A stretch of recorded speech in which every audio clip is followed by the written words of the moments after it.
What's going on, guys? Dustin with Costly Hobby here, and to be honest, I have no idea what day it is. I know it's after Christmas, I know it's before the new year, and I know that I've had about 4 turkey dinners in the last week. So I'm feeling a little bigger than usual. Big friggin' surprise. And I am finally ready to get back to my posting schedule and give you the car content that you so crave. So today we are back on the bare metal Lincoln, where last time we polished it, made it look really shiny. We used that really cool conditioning tool I showed you. And now, as I said in the last video, I was gonna keep it a bit of a secret. We are finally ready to clear coat this thing. And I've got a really cool product to show you that I'm sure you've seen before, but not like this. So as always, let's get started.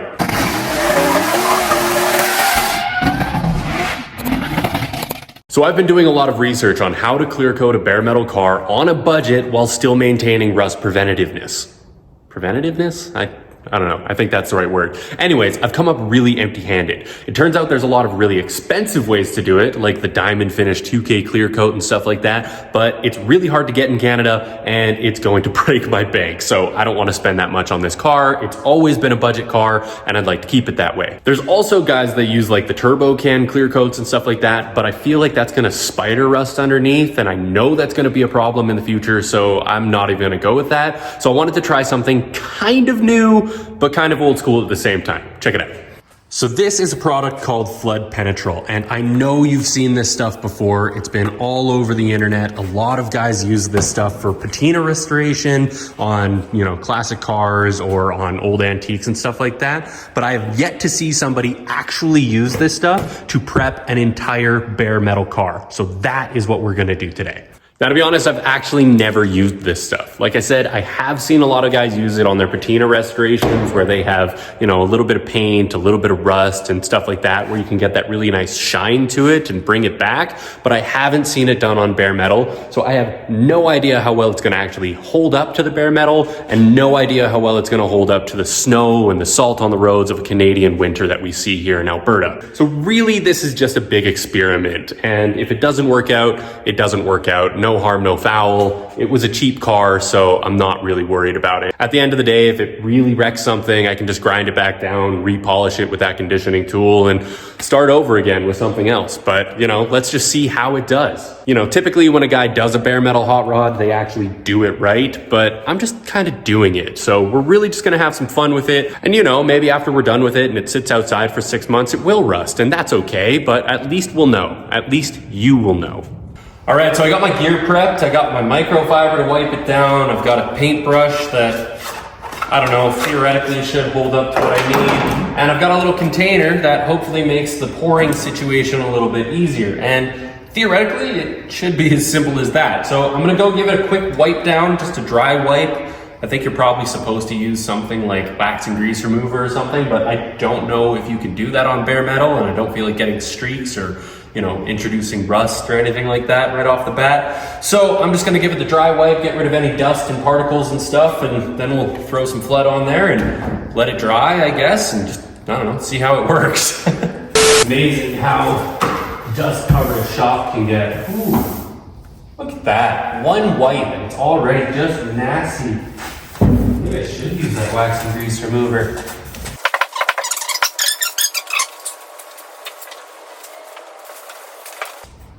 All right, that should be that. Still feels terrible, but that's okay. I can still see the prints from where I slid my ass across this in the last video. Might have done a little more damage on that than I thought. Okay, then theoretically, this should be the easy part. Just gotta pour and brush. Look at that, one-handed, no problem. My mother would be proud. All right, that ought to be enough for the moment. Just try it out. Oh, look, I already got some. Look, our first flood. The cool thing about bare metal is if you get streaks, you're not really gonna notice because the whole thing is streaky. I'm gonna start by doing just this little section right here. Check it out. Just do a little dip. Hopefully our paintbrush doesn't melt. I don't know if it's gonna have a chemical reaction. Apparently, certain brushes are only good for certain things. I got an oil-based paintbrush because this is an oil-based additive. So let's just start up here, I guess, and yeah, just give it its...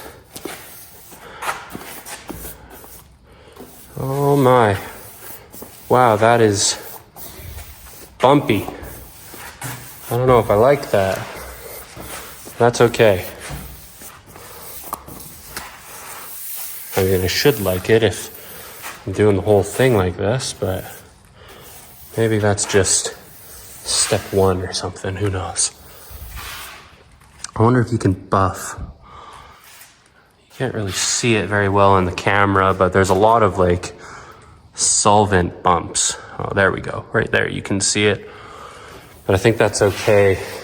It's probably from our poor cleaning job. This is going really fast.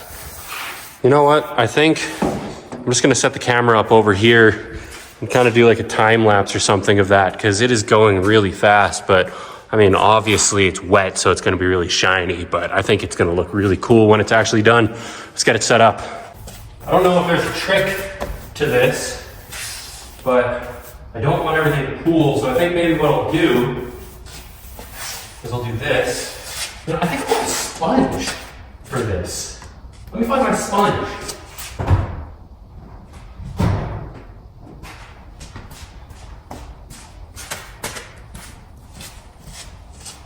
All right, never mind. Apparently if I have a sponge, it is long gone. So we're just gonna do it this way and make the most of it. Maybe it'll settle a little better, who knows.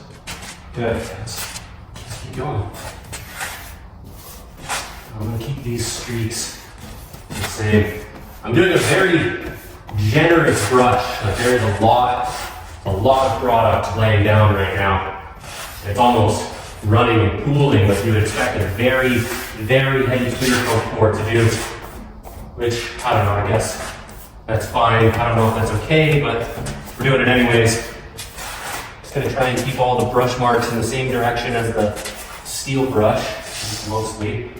I think we're gonna have to go back on this. Maybe with microfiber or something, I don't know.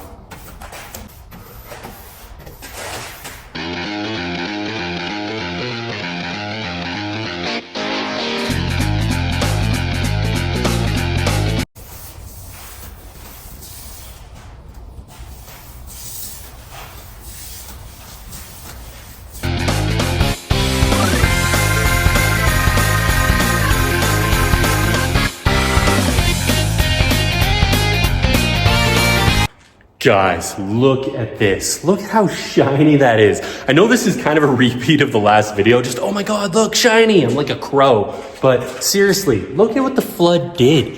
Like, you can actually see all of the reflection. It darkened it up really nicely. The whole thing really just, let's do a quick walk around.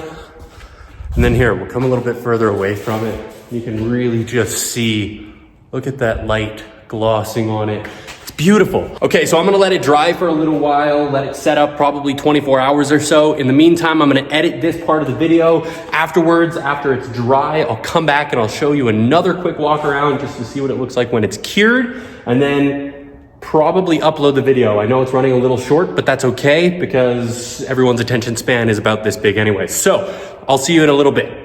Boom, movie magic. It's been 24 hours and believe it or not, I am wearing a different outfit, but all of my clothes look the exact same. Anyways, check this out. You can already see how shiny it is, but look, dry to the touch. This is amazing. I've got no sticky residue on my hands like boiled linseed oil. So I'm gonna open up this bay door and give you another look at it in the natural light with as much shine as we can possibly get on it. But I'm already in love. Check it out. Look at that. You can just see how much it shines. Really close up, you can see a little bit of the texturing, but all in all, it actually smoothed out a lot better than I expected it to with all that solvent pitting that I was worried about. It's very smooth to the touch. All I can really feel is just obviously all the tool marks that still exist, and then a little bit of the brushing and stuff like that. But ultimately, I have a feeling you could probably polish this. It's almost like a gel coat or something. It's really, really nice. I can't mark it or anything with my fingers.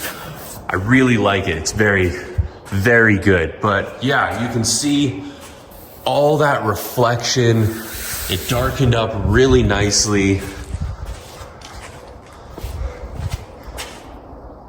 Just beautiful. Absolutely beautiful. All right, guys, I think that's gonna bring us to the end of our flood experiment. And as you can see, the results are absolutely fantastic. So hopefully this video gave you a little bit of insight on something you can do with your project at home. And if you are considering using flood on a bare metal project or a patina restoration, I honestly can't recommend it enough. It has a really nice, smooth, high gloss finish. And the fact that it's dry is just awesome. But I guess the real test is gonna be after we're done with this project and it sits outside in the yard for 6 months, we can come back to it, do a follow-up video, and see if any rust starts to build up underneath the flood coating. So as always, if you love car content and hot rod culture, and if you want to see more of this build or the flood experiment, then make sure to subscribe to the channel, leave a like on the video, comment what you think below, and honestly share it to some other people you think would like it as well. This is a brand new channel. I'm really trying to see how far I can grow it, and everyone seeing this video really helps. Now I have a metric ton of things laying around the shop, and I will practically never run out of content or things to do, so I'm going to try and keep up with a better posting schedule in the new year. I'm thinking a video every 1 or 2 weeks or so. That way it doesn't take up too much of my time, and more importantly, it'll keep my wife happy so that I can keep doing this. So once again, subscribe to the channel, leave a like on the video, comment below what you think, and send it to all of your friends, or not friends. It doesn't really matter. Just send it to everybody, and I will see you guys in the next video. Thank you for watching.